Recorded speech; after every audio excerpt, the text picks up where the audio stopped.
Jeg var jo ikke alene. Jeg var jo omringet af mennesker, som elskede mig, og som jeg elsker hver dag,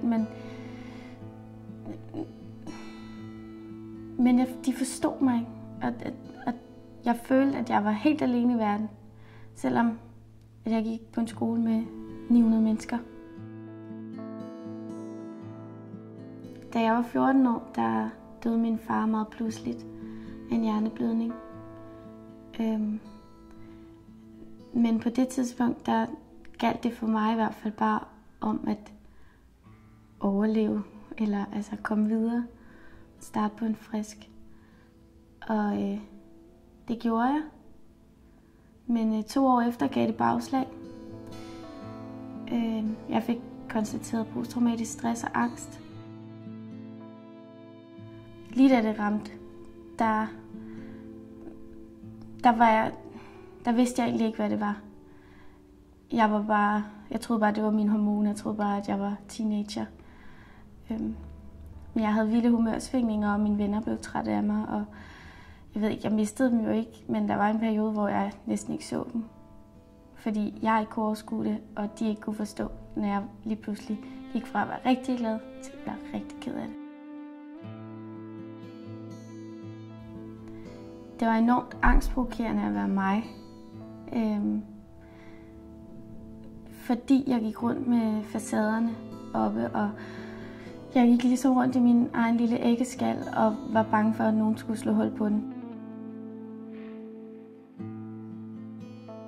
Det gik op for mig, da jeg startede i 1. G, fordi nu skulle man pludselig til at fortælle om sig selv og få nye venner, og egentlig var jeg bare rigtig bange for at binde mig til nye mennesker, fordi jeg ikke kunne holde ud, så jeg skulle slippe på dem igen.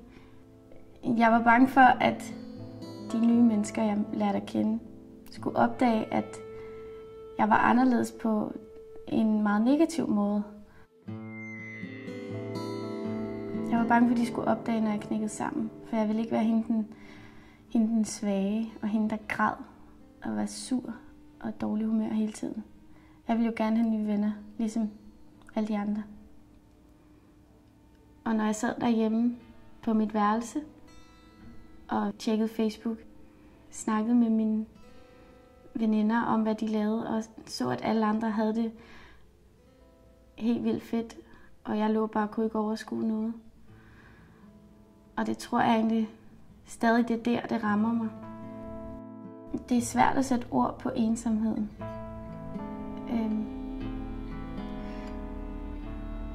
Netop fordi det ikke var en fysisk ensomhed. Så det er rigtig, rigtig svært for mig at forklare, hvordan jeg egentlig havde det. Jeg tror bare, det var en konstant følelse af, at jeg gik glip af noget. Og jeg var så nervøs, og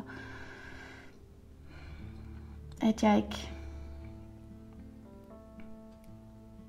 Det ved jeg ikke. Det kan jeg sgu ikke finde ud af at forklare.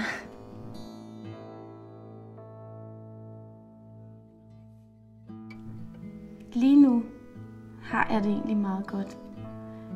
Det rammer stadig, men da det toppede, der kunne jeg allerede få det dårligt i bussen på vej hen til skolen. Jeg kunne sidde i 4A og føle, at alting sortnede for mig. Og at alle mennesker omkring mig forsvandt på en eller anden måde. Eller de var der, men uden at være der, eller måske uden at lægge mærke til, hvordan jeg egentlig havde det. Jeg tror først, det er gået op for mig bagefter, at jeg var enormt alene om det her. Fordi jeg nu kan åbne mig op omkring det, og jeg kan snakke om det. Og snakker egentlig... jeg ved ikke, om det er med glæde om det, fordi jeg synes stadig, det er pinligt, og jeg er enormt bange for at skræmme folk væk med min historie. Men jeg tror først, det er gået op for mig bagefter, hvor jeg har skulle prøve at sætte ord på det. Jeg glemte, at det var okay at være ked af det. Det er faktisk ganske naturligt at være ked af det.